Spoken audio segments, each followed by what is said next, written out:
কি হয়েছে সীতা? অযোধ্যায় ফেরার আনন্দ হচ্ছে না তোমার? কি করে থাকব? অযোধ্যায় ফিরে আপনি রাজা হবেন, নিজের কর্তব্য আর প্রজা পালনে ব্যস্ত হয়ে পড়বেন। তারপর আপনার সঙ্গে কতটুকুই বা সময় কাটাবো, যা এই বনবাসে কাটাতে পারছি।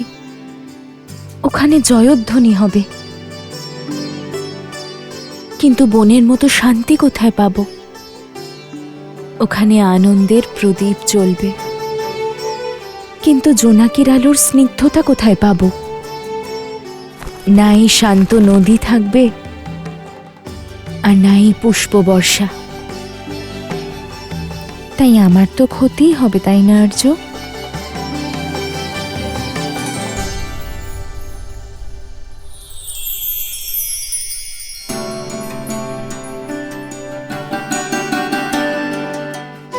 আমি কথা দিচ্ছি সীতা, যে তুমি কখনো আমার অভাব অনুভব করবে না, কখনো একা লাগবে না তোমার। এই রাম তার সীতার প্রতি সমর্পিত, সর্বদা তাই থাকবে।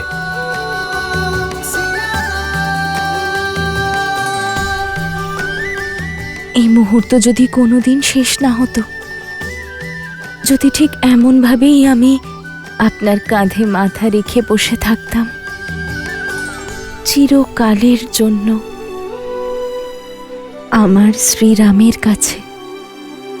एक है पौरुष एक समर्पण, एक है रूप तो दूजा दर्पण। जन्म जन्म का है ये संगम, राम रतन सीता वैभव धन। सिया राम सिया राम सिया राम सिया राम।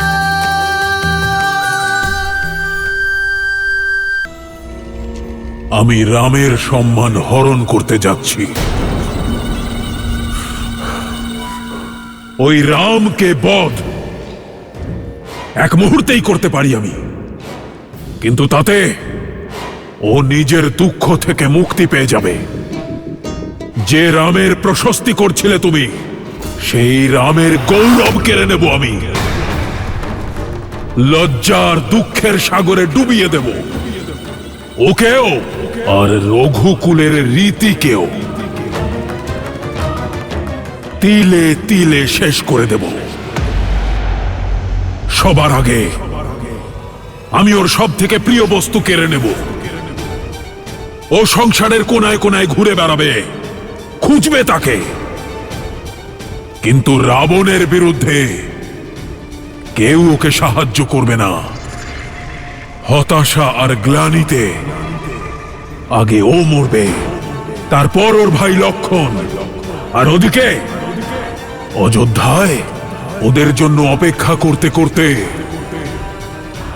ওদের ভাই ভরত নিজেই আত্মহত্যা করবে।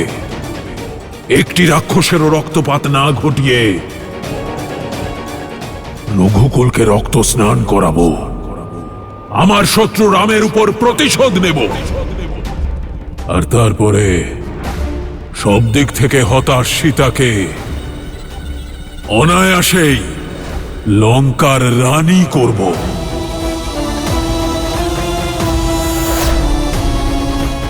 যে কাজ বহু বছর আগে স্বয়ম্বরে অসমাপ্ত ছিল, তা পূর্ণ করতে প্রস্তুত হও। সীতাকে স্বাগত জানাতে।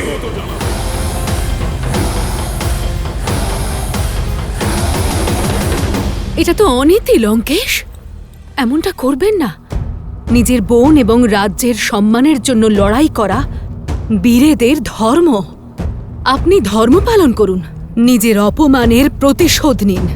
আমি আপনার জন্য প্রার্থনা করব, কিন্তু একজন স্ত্রীকে অসম্মান করা আর এই রকম ষড়যন্ত্র করা সব থেকে বড় অধর্ম, বিনাশের কারণ। আপনার এই সিদ্ধান্ত লঙ্কার বিনাশের কারণ হবে। মেঘনাদ কখনো আপনাকে এই অনুচিত কার্য করতে দেবে না। উচিত অনুচিত, ধর্ম অধর্ম, সেই জ্ঞান আমি কারোর থেকে শুনতে চাই না। মেঘনাদ এই পরিকল্পনায় সম্মিলিত হবে না। এর জন্য আমার করুণায় বেঁচে থাকা আমার দাসই যথেষ্ট, আর এটাই হবে তার নিষ্ঠার পরীক্ষা। না, আমি আপনাকে এ পাপ করতে কখনোই দেব না। সাবধান! আমি তোমার থেকে অনুমতি চাইনি। আর শুধু তুমি কেন, এই সংসারে কেউ লঙ্কেশকে বাধা দিতে পারবে না।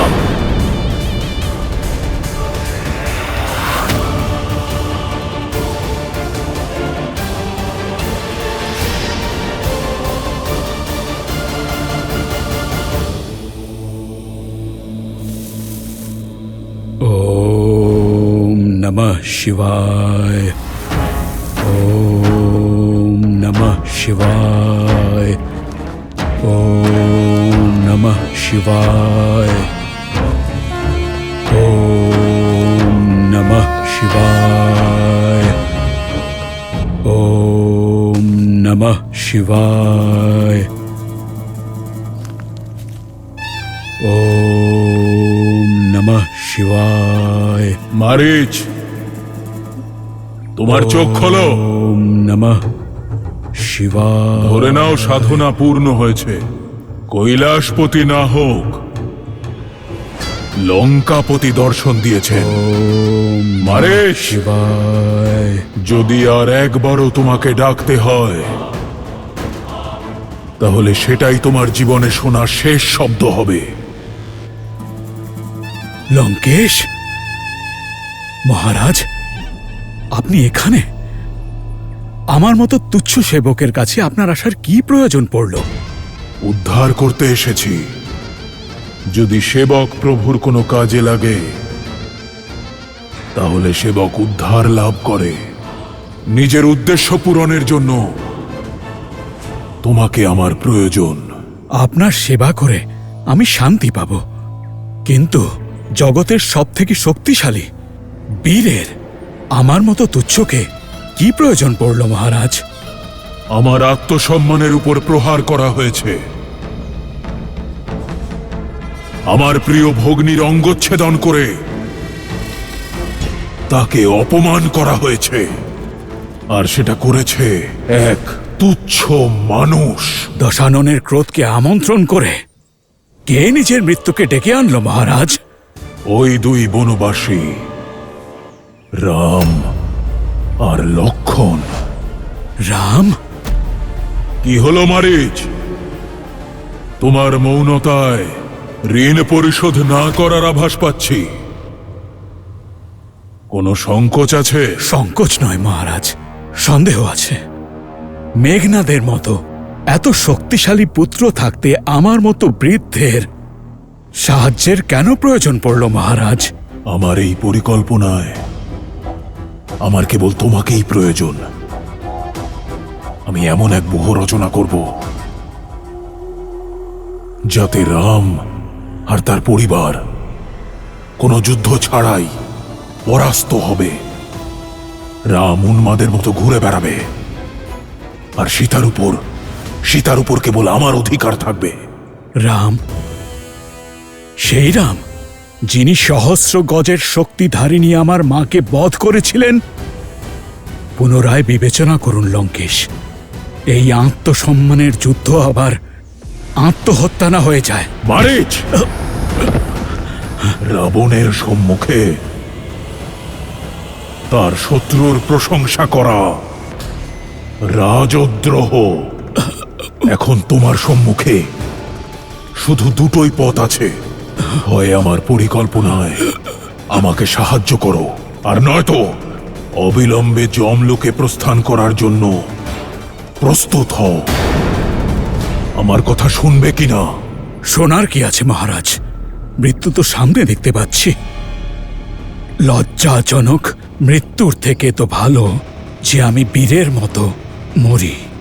আপনি আশ্রয় দিয়েছিলেন, আমি আপনার ঋণী, সেজন্য নিজের মৃত্যুর ভয় নেই আমার। আপনার সুরক্ষার জন্য চিন্তা হচ্ছে। যাকে আপনি তুচ্ছ মানব মনে করছেন, সে সাধারণ মানুষ নয়, সে রাম। রাম সে। আর আমি রাবণ। রাবণ, সেই রাবণ, কালো যার দাস হয়ে আছে। পরিকল্পনা মতো প্রস্তুত হও মারিচ।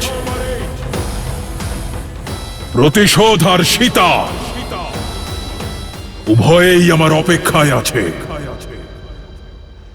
রাবণ তো আপনার ভক্ত মহাদেব। আপনার দেওয়া উপদেশ পালন করে সে নিজেকে বহু বছর সীতার থেকে দূরে রেখেছে, কিন্তু এখন সে এমন অনর্থ কেন ঘটাতে চাইছে? যখন কারো বিনাশ আসন্ন হয় তখন তার বিবেক তার থেকে দূরে সরে যায়। এত সময় ধরে রাবণ মৌন ছিল কারণ তার কাছে কোনো সঠিক উত্তর ছিল না। আর এখন শূর্পণখার এই কৃতকর্মের জন্য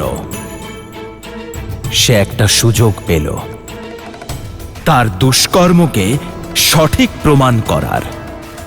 মন্দোদরী, বিভীষণ সকলের সতর্কবার্তা না শুনে সে এমন এক কর্মের দিকে এগিয়ে চলে যা আগামী দিনের সমস্ত রাক্ষস জাতির সর্বনাশ করবে।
কোথায় যাচ্ছ সীতা? ভোজনের জন্য জল আনতে যাচ্ছি। চলো, আমিও সঙ্গে যাচ্ছি। না আর্য, আপনি কেন কষ্ট করবেন? জলাশয় কাছেই আছে, আমি নিয়ে আসব। কাল তো বলছিলে যে অযোধ্যায় ফিরে আমার সঙ্গে সময় কাটাতে পারবে না, সেই জন্য যতটা সময় পারি একসঙ্গেই থাকি। চলো।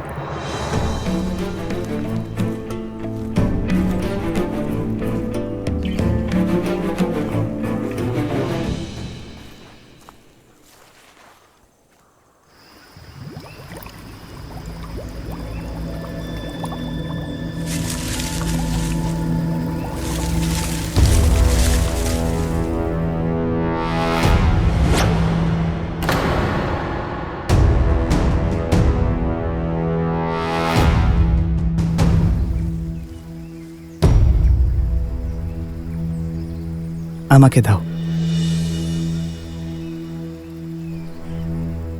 জানি সঙ্গে আসার কারণ শুধু সঙ্গ দেওয়া নয়, বরং সুরক্ষা। যবে থেকে শূর্পণখার ঘটনা ঘটেছে তবে থেকে আপনি আমার সুরক্ষা নিয়ে আরো বেশি সতর্ক হয়ে গেছেন। এসো। আমি নিশ্চিত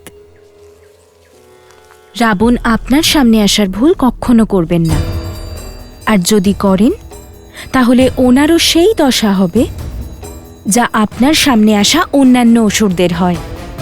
আমি জানি যে আপনি আমার সুরক্ষার জন্য আকাশ পাতাল এক করে দেবেন। আমার শক্তির আধার হলো আমার উপর তোমার এই অটুট বিশ্বাস সীতা।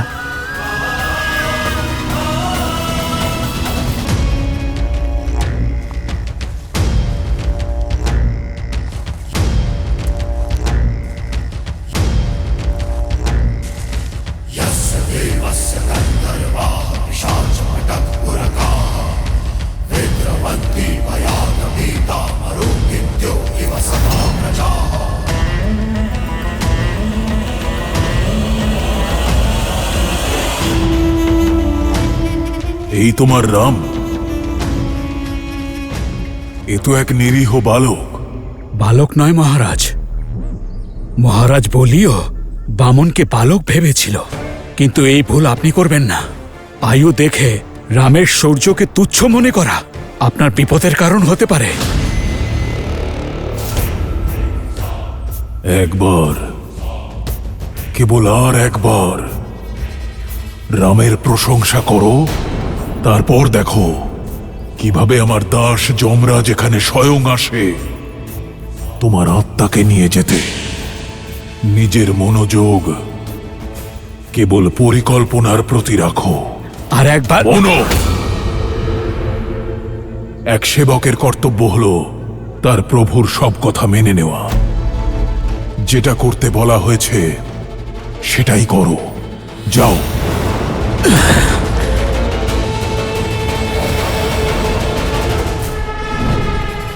নিজের অদ্ভুত সৌন্দর্যে মোহিত করো সীতাকে,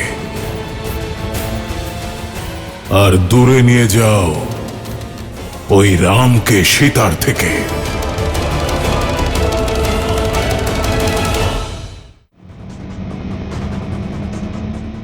স্বর্ণমৃগ? অতি উত্তম মারিচ, আকৃষ্ট করো ওর মন, যাতে আমি আমার উদ্দেশ্য পূরণ করতে পারি।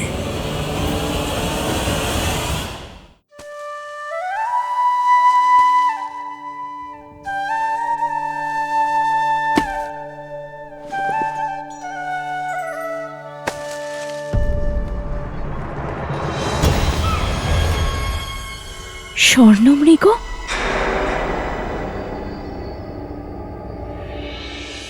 উত্তম, অতি উত্তম মারিচ, আকৃষ্ট করো ওর মন, যাতে আমি আমার উদ্দেশ্য পূরণ করতে পারি।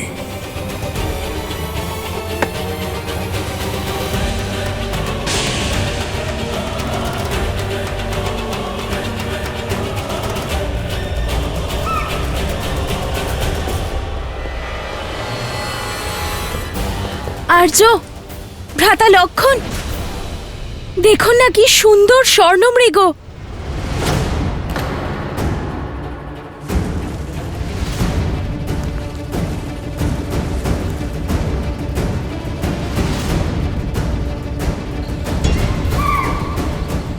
আর্য, আমি ওকে একবার স্পর্শ করতে চাই।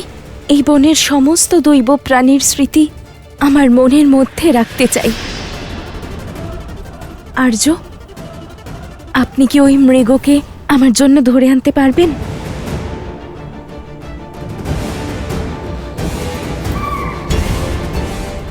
বাস্তবে স্বর্ণমৃগ হয় না সীতা। হয় না মানে? তাহলে ও কি করে আছে? ওর রূপ কি অপূর্ব দেখুন আর্য। রূপ সর্বদা আনন্দের কারণ হয় না সীতা। ভ্রম বা ছলনাও হতে পারে। আমার আশঙ্কা এই স্বর্ণমৃগ কোনো মায়াজাল। ভুলে গেলে সীতা, রাবণ তার বোন শূর্পণখার অপমানের প্রতিশোধের সুযোগ খুঁজে বেড়াচ্ছে, আর এই মৃগ মায়াজালও হতে পারে। আমাদের কুটিরে যাওয়া উচিত।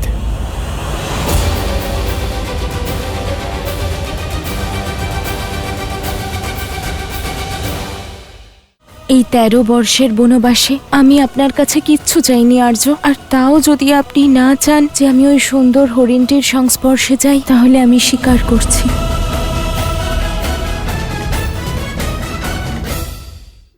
এসো। যে শ্রীরামের নাম শুনলে তার শত্রুদের মনে ভয়ের সঞ্চার হয়, তিনি সঙ্গে থাকলে আমার ক্ষতি করার দুঃসাহস স্বয়ং রাবণও করবেন না। যে নিজের ভ্রাতা কুবেরের রাজ্য লঙ্কা কেড়ে নিতে পারে, যে নিজের আরাধ্য মহাদেবকে বশীকরণ করার দুঃসাহস দেখাতে পারে, সে সব করতে পারে।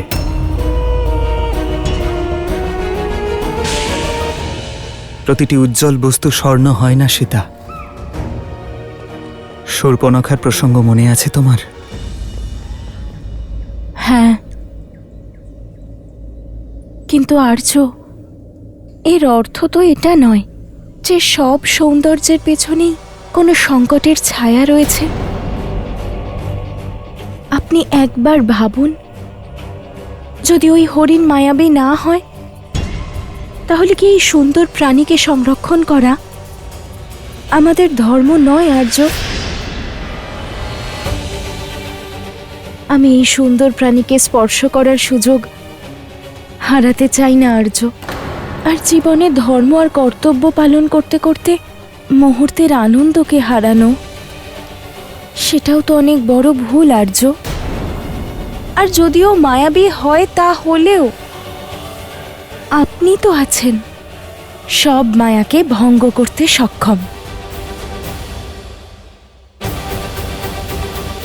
আর্য, এই 13 বর্ষের বনবাসে আমি আপনার কাছে কিচ্ছু চাইনি আর্য। আর তাও যদি আপনি না চান যে আমি ওই সুন্দর হরিণটির সংস্পর্শে যাই, তাহলে আমি স্বীকার করছি।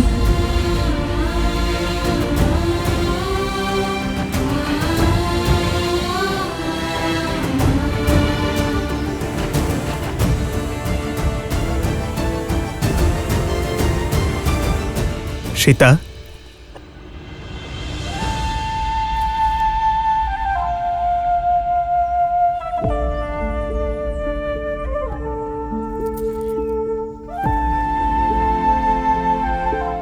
সীতাকে কখনো দুঃখী দেখতে পারবে না রাম। তুমি যদি এতেই প্রসন্ন হও, তবে আমি তোমার জন্য স্বর্ণমৃগ অবশ্যই আনব।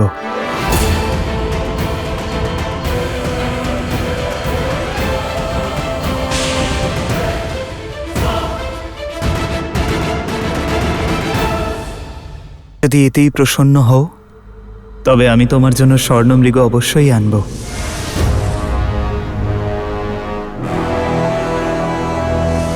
কিন্তু তোমাকে কথা দিতে হবে, যতক্ষণ না আমি ফিরব ততক্ষণ তুমি কুটিরেই থাকবে। তুমি কেন কষ্ট করবে দাদা? আমায় আজ্ঞা দাও, আমি এক্ষুনি এই হরিণকে ধরে নিয়ে আসছি। না লক্ষণ, সীতা আমার কাছে চেয়েছে। একজন স্ত্রী তার স্বামীর কাছে ইচ্ছে প্রকাশ করেছে, যা পালন করা আমার ধর্ম লক্ষণ, একজন স্বামীর ধর্ম।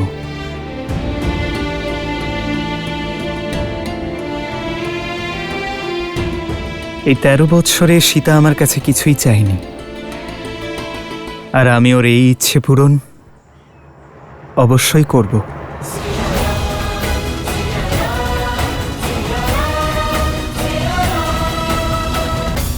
লক্ষণ, সীতার সুরক্ষার দায়িত্ব আমি তোমাকে দিয়ে যাচ্ছি। মনে রেখো, কোনো অনিষ্ট ছায়াও যেন ওর ওপর না পড়ে। তুমি নিশ্চিন্তে থাকো দাদা, যতক্ষণ আমার শরীরে প্রাণ আছে ততক্ষণ বৌঠানের কিচ্ছু হতে দেব না।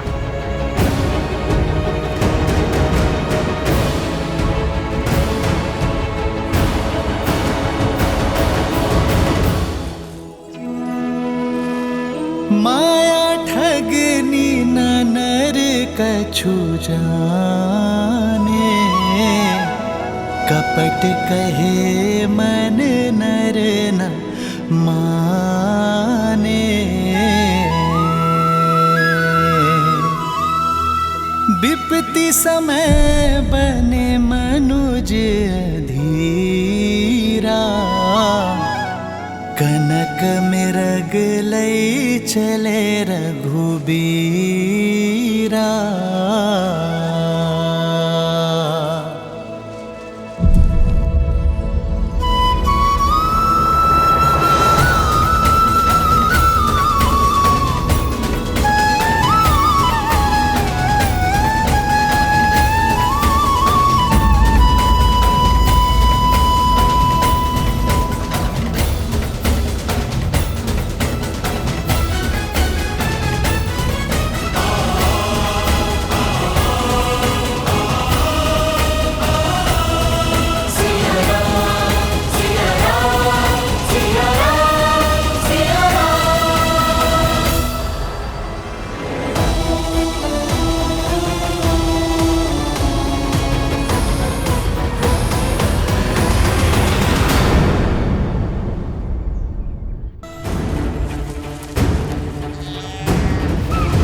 ভ্রাতা লক্ষণ, এতক্ষণ তো আপনার ভ্রাতার ফিরে আসার কথা ছিল।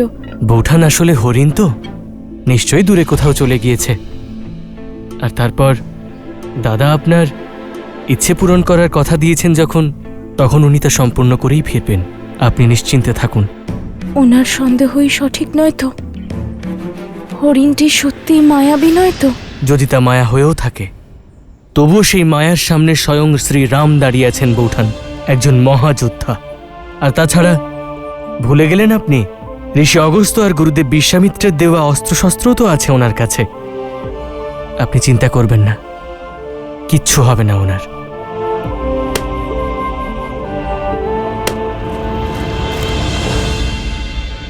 লক্ষণ!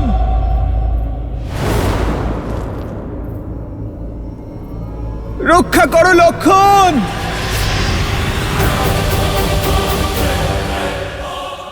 লক্ষণ! লক্ষণ!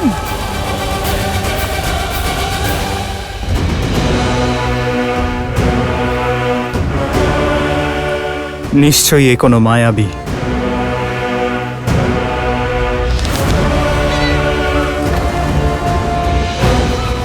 লক্ষণ! রক্ষা করো! এ তো আর্যের স্বর, তাই না? ভ্রাতা লক্ষণ, আর্য আপনাকে ডাকছেন। উনি কোনো সংকটে আছেন। না বৌঠান, এই সংসারে এমন কোনো সংকট এখন অবধি জন্মই নেয়নি যা দূর করার জন্য দাদার কারোর সাহায্যর প্রয়োজন পড়বে। এই মুহূর্তে আমাদের দুজনকে সতর্ক থাকতে হবে বৌঠান। ভয় পেলে হবে না। আপনি নিশ্চিন্ত থাকুন আর কুটিরের মধ্যে যান।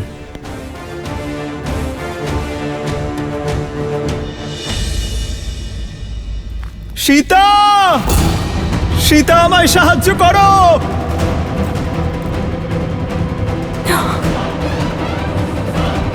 হে মহাদেব, আমার আর্য সংকটে রয়েছেন। পীড়ায় আর্তনাদ করছেন উনি। আমি দোষী। আমার জন্য শ্রীরাম ঘোর সংকটের মধ্যে পড়েছেন। আমার জেদ কত বড় বিপদ ডেকে এনেছে। এ কি করলাম আমি? হে মহাদেব,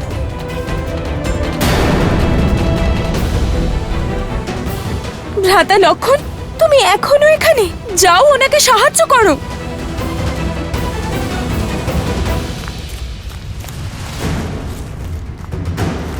লক্ষণ!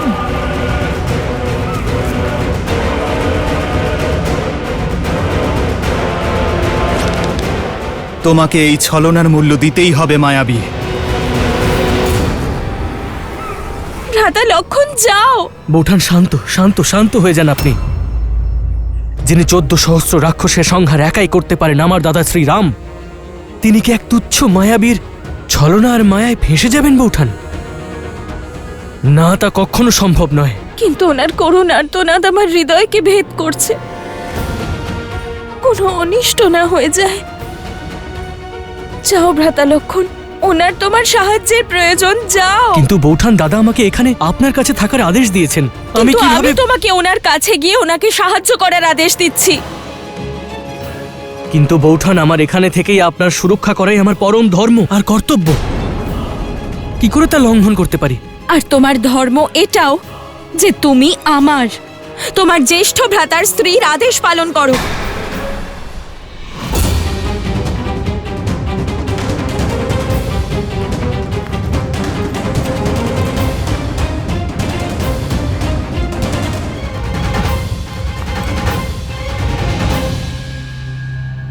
বুঝেছি, তুমি মায়াকে ভয় পাচ্ছ। যেতে চাও না তো? তাহলে আমি স্বয়ং যাব আমার স্বামীকে সাহায্য করতে।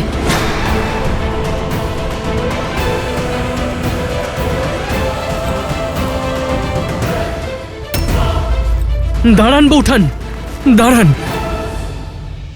আমার উপরে দয়া করুন।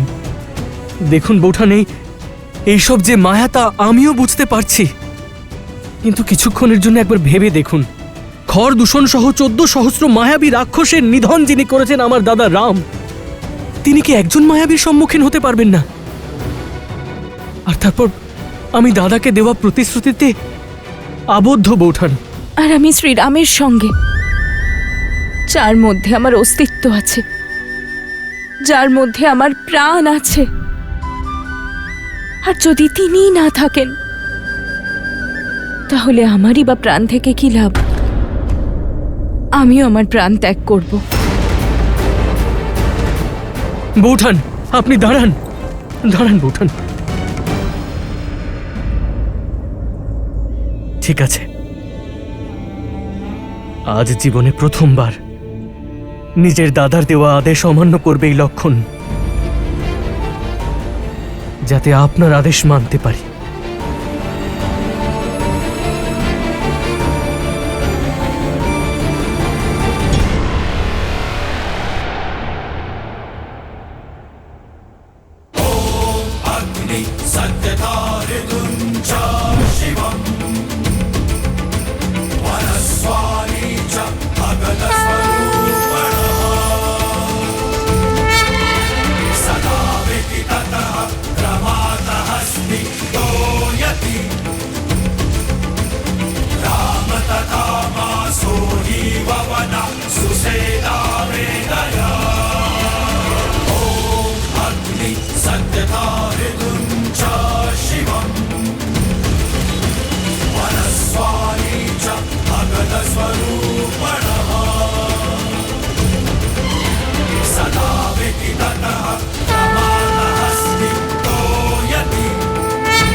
আপনার একটি আদেশ আমি মেনেছি।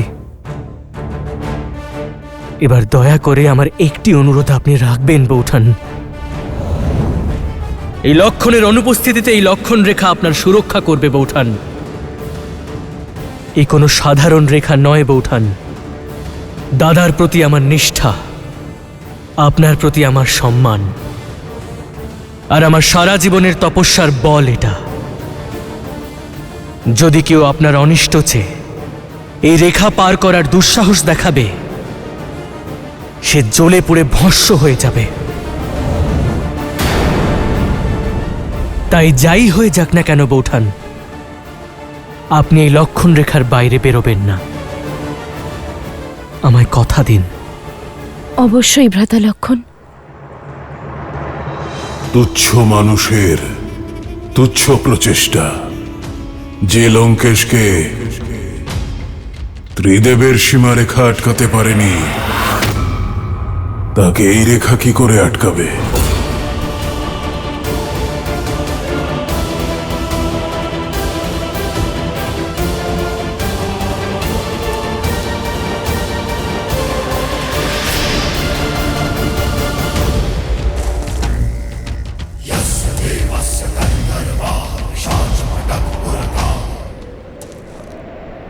ভিক্ষাম দেহি।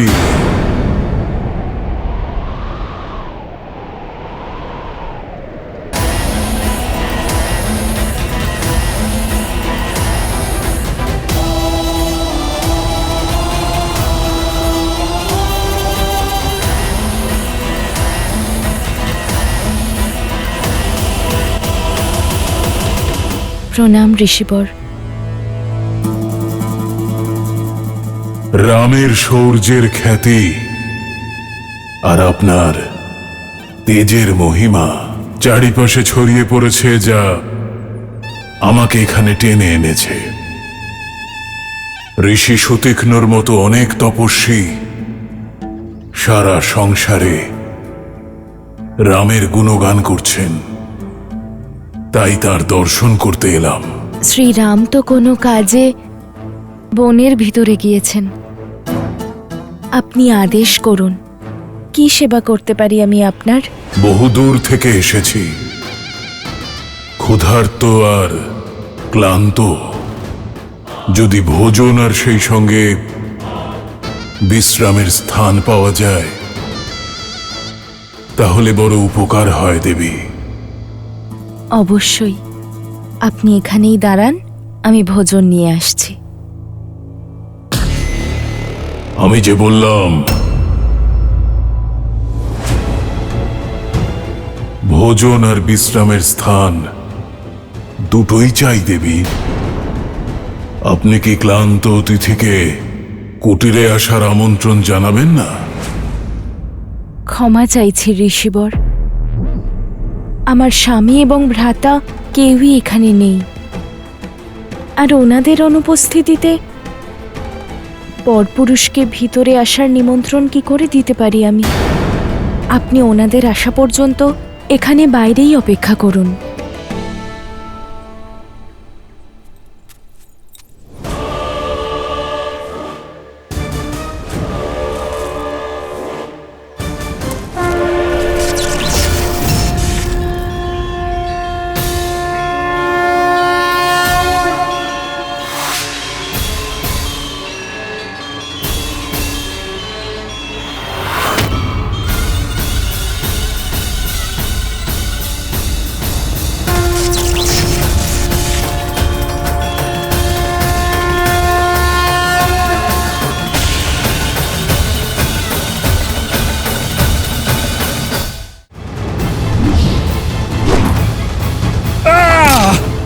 মারিচ, সুযোগের সদ্ব্যবহার করনি তুমি, আবারও পাপের পথ বেছে নিয়েছো। ক্ষমা করুন, এখন কথা বলার সময় নয়। আপনার স্ত্রী মাতা সীতা সংকটে আছেন।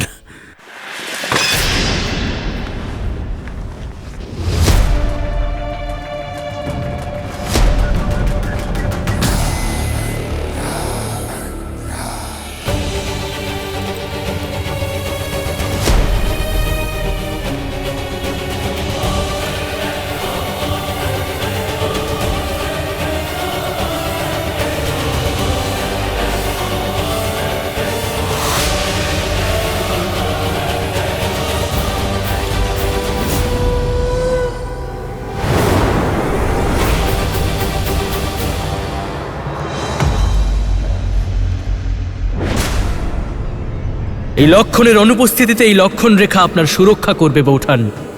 এই কোনো সাধারণ রেখা নয় বৌঠান, আপনি এই লক্ষণ রেখার বাইরে বেরোবেন না। এই নিন ঋষিবর, গ্রহণ করুন। একবার বসে পড়েছি, আর উঠতে পারবো না দেবী। এই বৃদ্ধ সন্ন্যাসীকে কৃপা করুন আর আমার ভোজন এখানেই পরিবেশন করুন।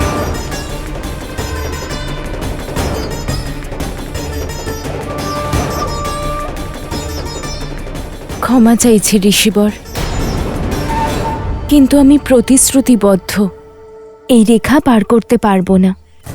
আপনি স্বয়ং এসে এই ভিক্ষা গ্রহণ করুন।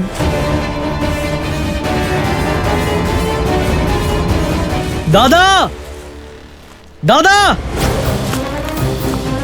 দাদা কোথায় তুমি?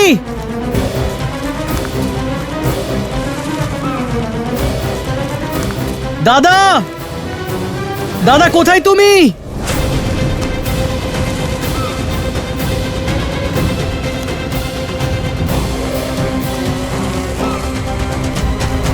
দাদা,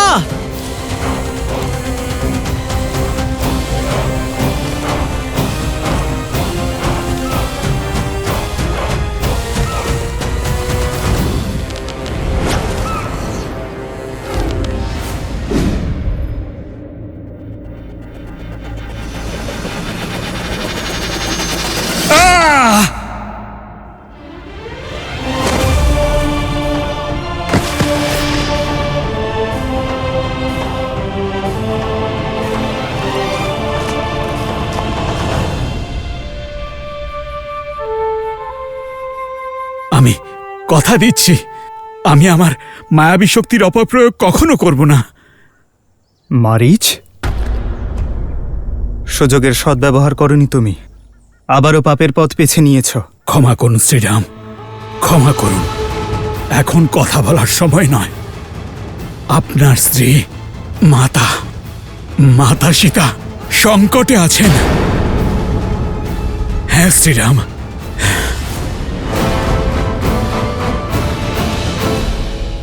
আমি বাইরে যেতে পারবো না ঋষিবর, দয়া করে এই ভিক্ষা গ্রহণ করুন। বিশ্বাস হচ্ছে না এটা সেই কুল যেখানে হরিশ্চন্দ্র, দিলীপ আর নেমির মতো রাজা জন্মেছিলেন।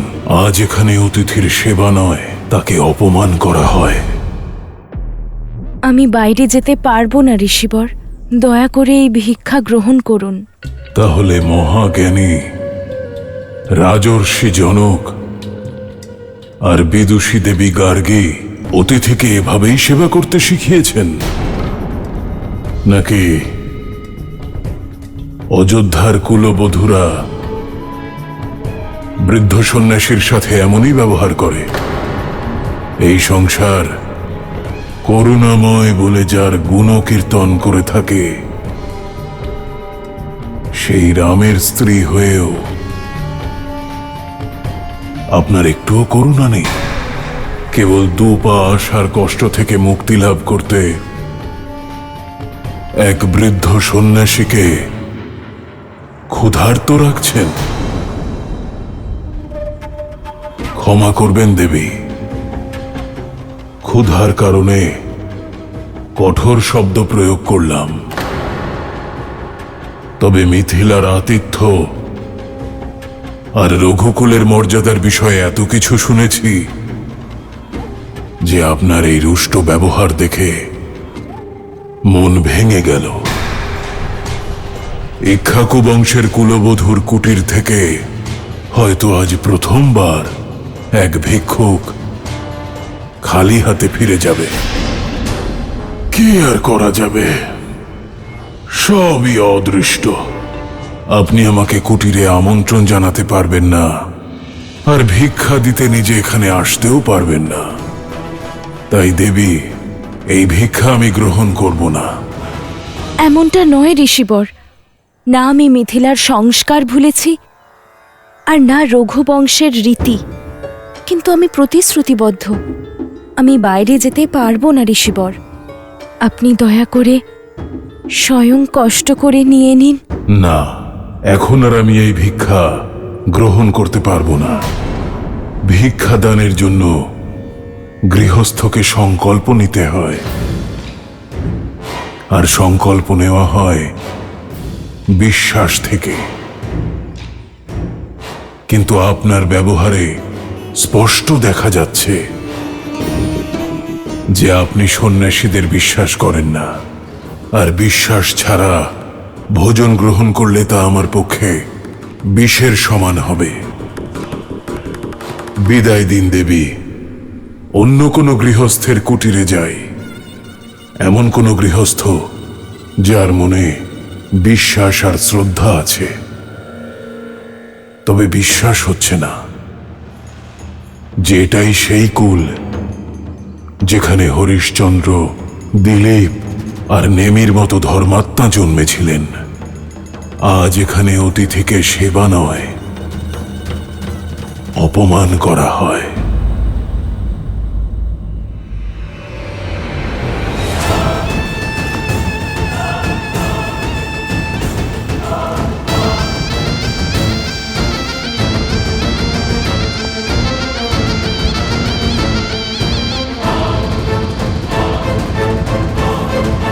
দাঁড়ান ঋষিবর,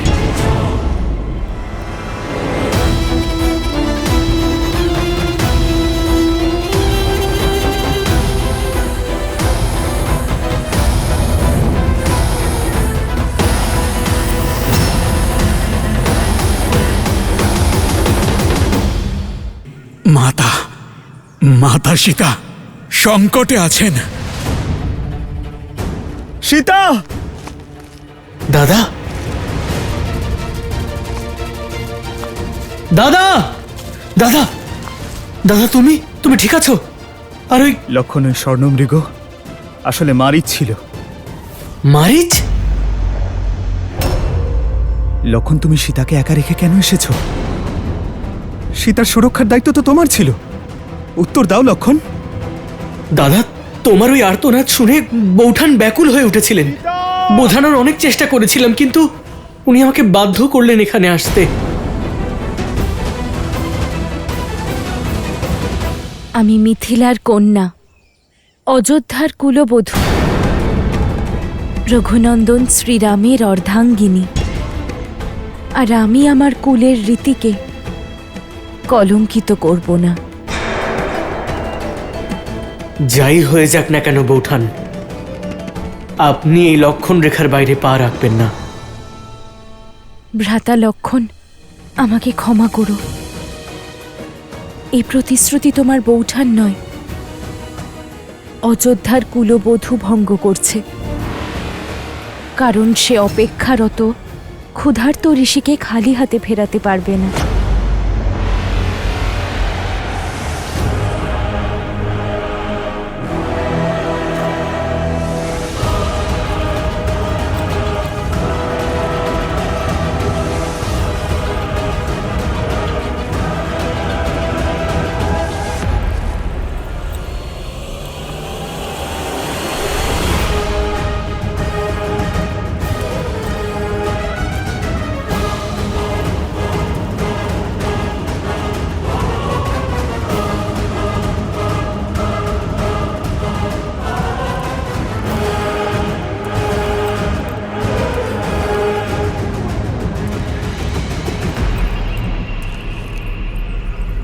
ক্ষমা করুন আর ভিক্ষা গ্রহণ করুন, রুষ্ট হবেন না।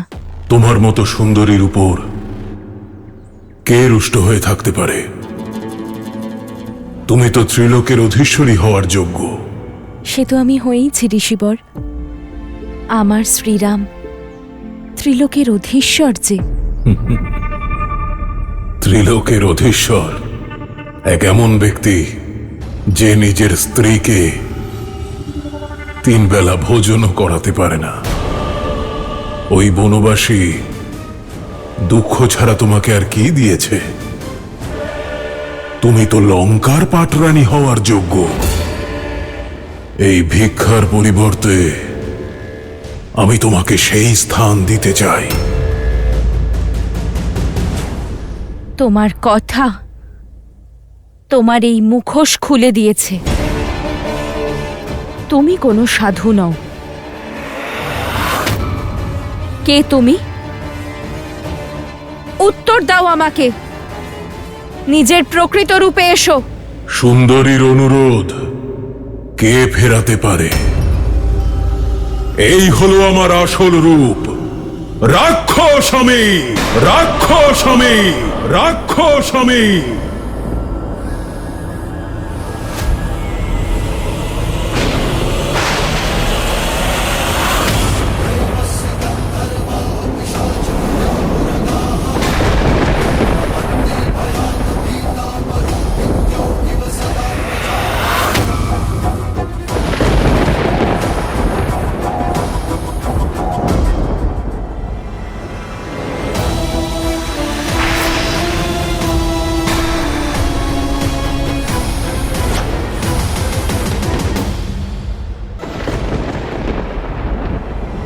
রাবণ সাধুর রূপ ধারণ করে এত বড় ছলনা!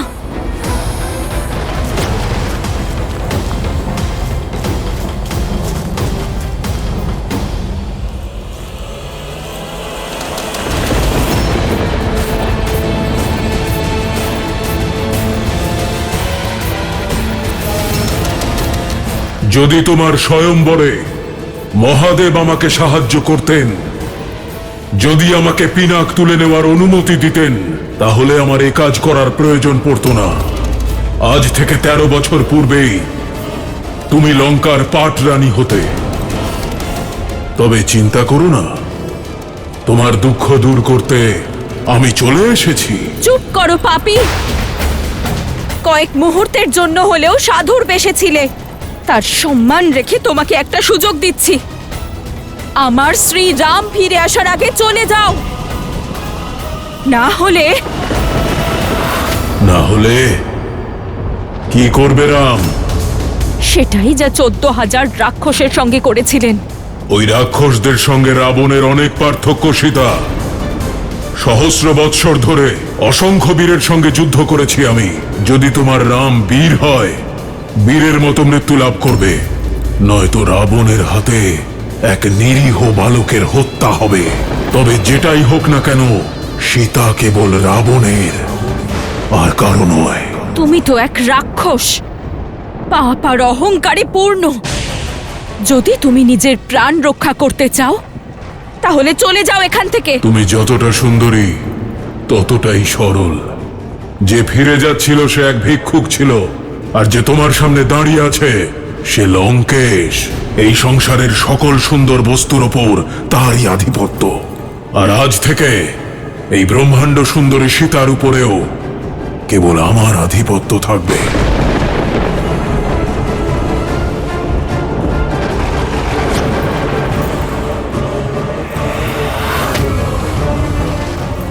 আর কোনো লাভ নেই সুন্দরী।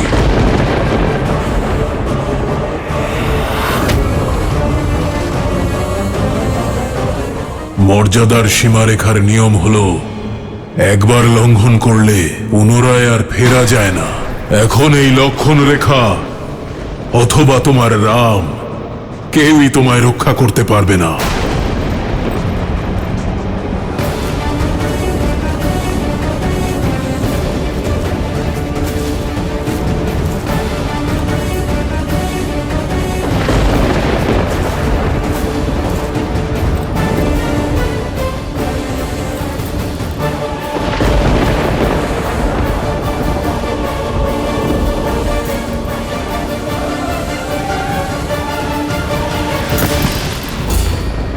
এই দুঃসাহসের পরিণাম ভয়ঙ্কর হবে রাবণ। শ্রীরাম লঙ্কা সমেত সমগ্র অসুর জাতির বিনাশ করবেন। লঙ্কার পতন ঘটাবে এত শক্তি কারোর নেই। না ব্রহ্মার, না সরস্বতীর, না লক্ষ্মীর, না নারায়ণের, না দেবতা, না অসুর, না রাক্ষস, না যক্ষ, না গন্ধর্ব, না কিন্নর, না পশু, না পক্ষী, না নাগ, না কীট, না ভূত, না পিশাচ, না বেতাল, কেউ আমাকে বধ করতে পারবে না। পাপী, ছাড়ো আমাকে। আমার শ্রীরাম এক্ষুনি চলে আসবেন। তোমাকে তোমার কর্মের শাস্তি উনি অবশ্যই দেবেন। শনি আর যমকে শাস্তি দিয়েছিল যে রাবণ তাকে এক বালক শাস্তি দেবে। যখন তোমার রাম আসবে তখন দেখা যাবে। তবে এখন হরণ হবে সীতার।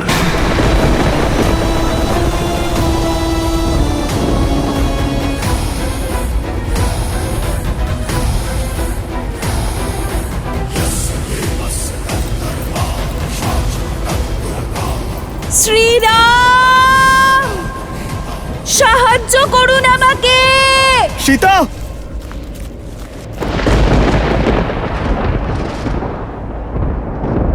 আমার সীতা সংকটে আছে লক্ষণ। সীতা!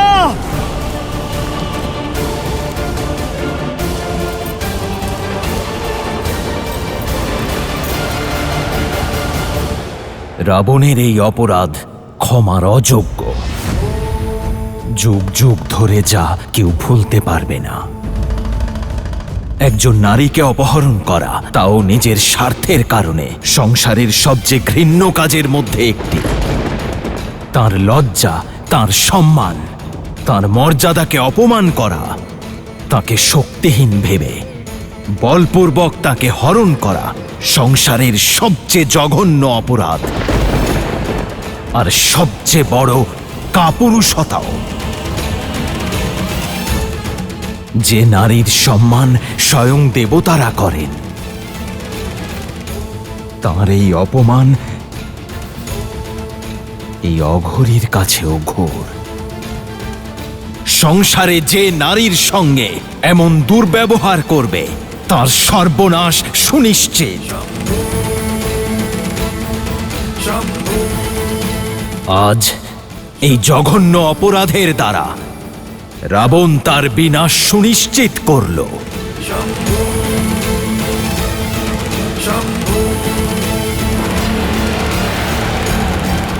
শ্রীরাম!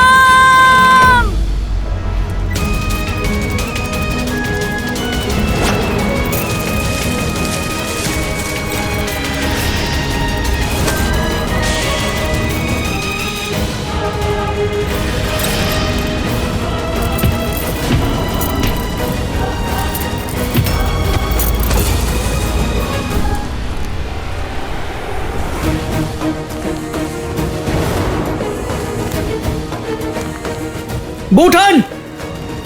সীতা! বৌঠান, কোথায় আপনি? লক্ষণ, লক্ষণ, তুমি ওদিকে যাও, আমি এদিকে দেখছি।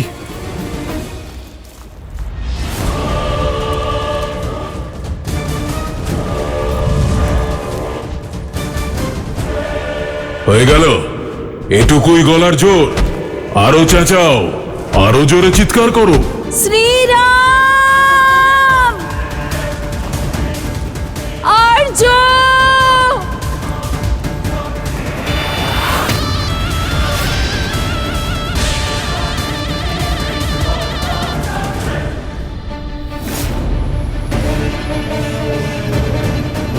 শ্রীরাম! ডাকো, আরো জোরে ডাকো, মিনতি করো। যখন আমার বোনকে অপমান করা হচ্ছিল তখন তো প্রসন্ন হয়েছিলে, এখন তোমার এই মিনতি শুনে আমার দুই কান প্রসন্নতা লাভ করছে। আমার হরণ তোমার বিনাশ ডেকে আনবে রাবণ। শ্রীরাম সব কষ্ট সহ্য করতে পারেন, কিন্তু রঘুকুলের সম্মানের উপর আঘাত কখনোই নয়। উনি আমাকে মুক্ত করতে অবশ্যই আসবেন। বৌঠান! লক্ষণ,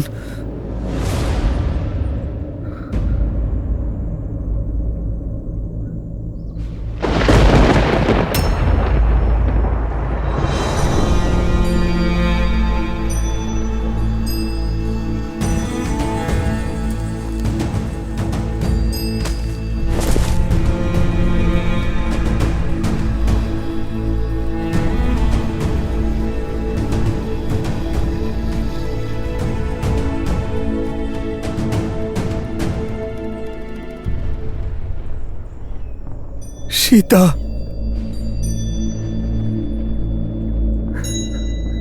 সীতা!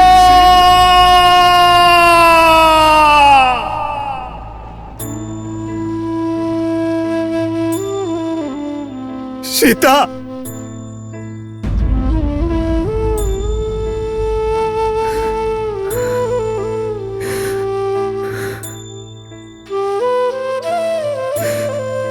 সীতা!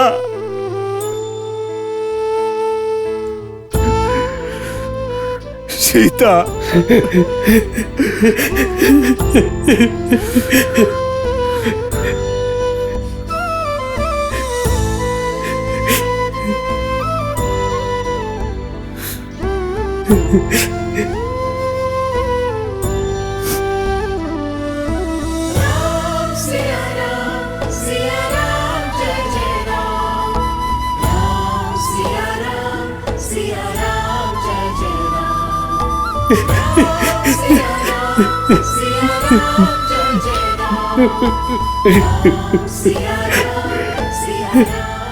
দাদা,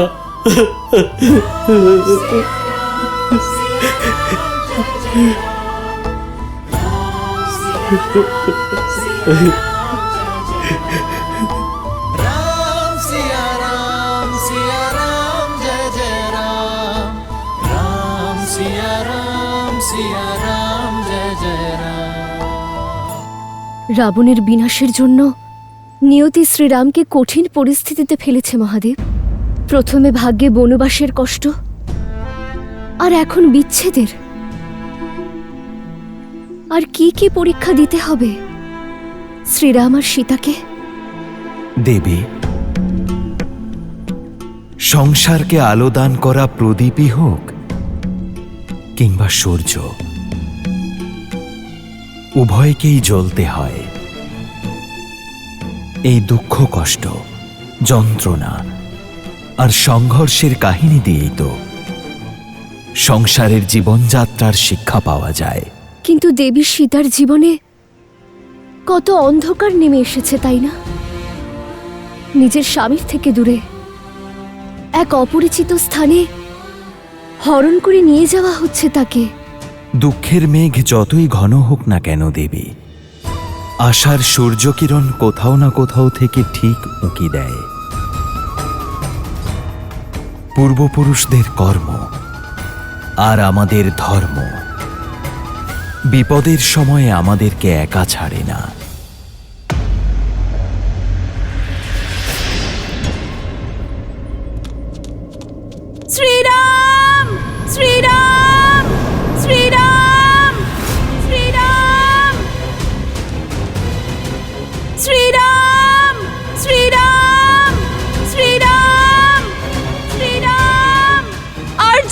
আমাকে সাহায্য করুন! আর্য আমাকে সাহায্য করুন! আর্য আমাকে সাহায্য করুন! শ্রীরাম! শ্রীরাম! শ্রীরাম! শ্রীরাম! শ্রীরাম! যে রাবণের ভয়ে সম্পূর্ণ দেবলোক কাঁপে, তার বন্ধন থেকে মুক্ত করতে না তোমার রাম আসবে আর না অন্য কেউ।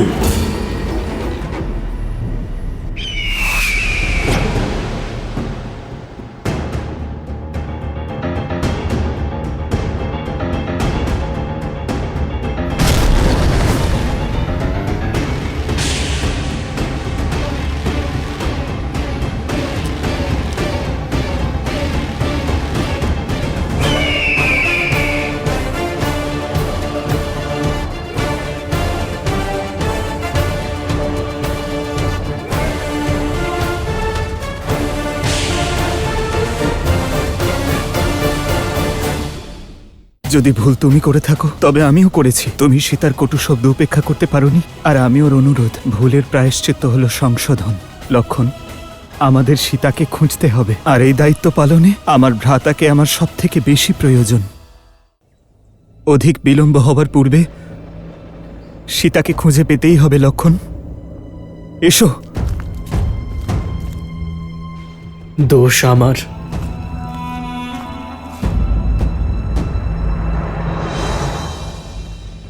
লক্ষণ,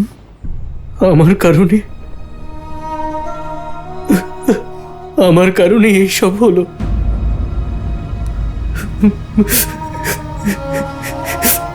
আমি বৌঠানকে সংকটে ফেললাম।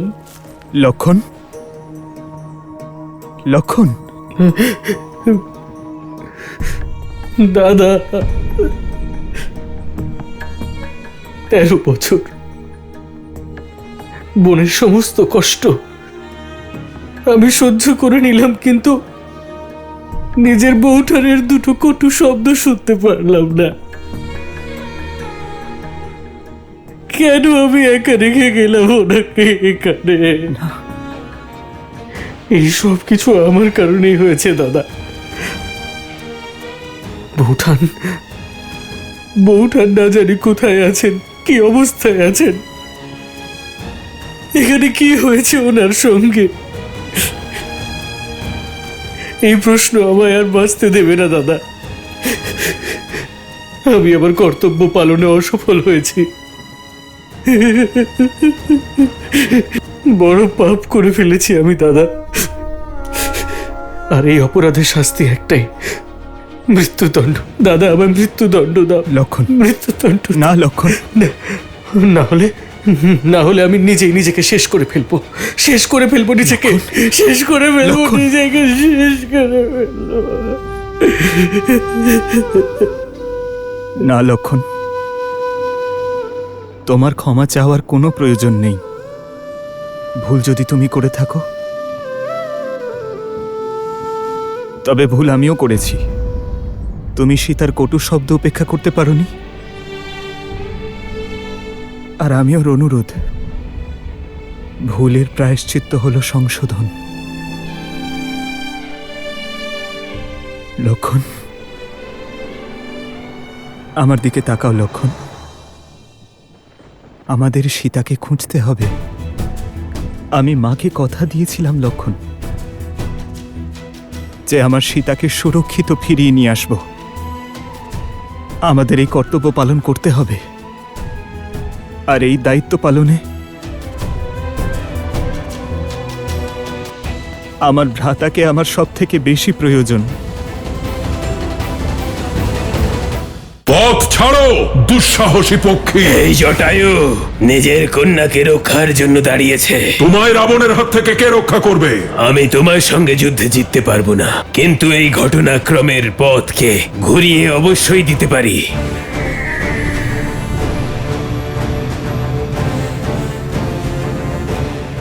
জটায়ু,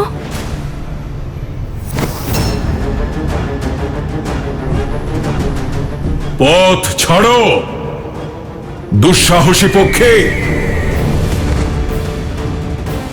দুঃসাহস তুমি করছো পাপী। এক স্ত্রীকে তার ইচ্ছার বিরুদ্ধে স্পর্শ করাও পাপ।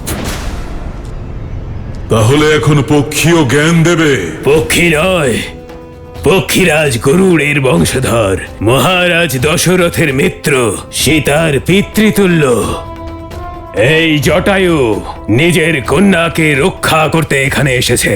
তাহলে তুমি সীতাকে রক্ষা করবে? অদ্ভুত। কিন্তু তোমায় রাবণের হাত থেকে কে রক্ষা করবে? আমি এক বৃদ্ধ পক্ষীকে হত্যা করতে চাই না। কেন নিজের মৃত্যুকে আমন্ত্রণ জানাচ্ছ? তুমি আমায় পরাস্ত করতে পারবে না। চলে যাও। আমার তোমার পরাক্রমের জ্ঞান আছে দশানন। আমি জানি এই যুদ্ধে আমি জিততে পারবো না, আর আমি এই যুদ্ধে জিততে চাইও না। আমি শুধু শ্রীরামের আশা পর্যন্ত তোমাকে আটকাতে চাই। তোমার শক্তির অহংকার আমি ভাঙতে পারবো না, কিন্তু এই ঘটনাক্রমের পথকে ঘুরিয়ে অবশ্যই দিতে পারি আমি।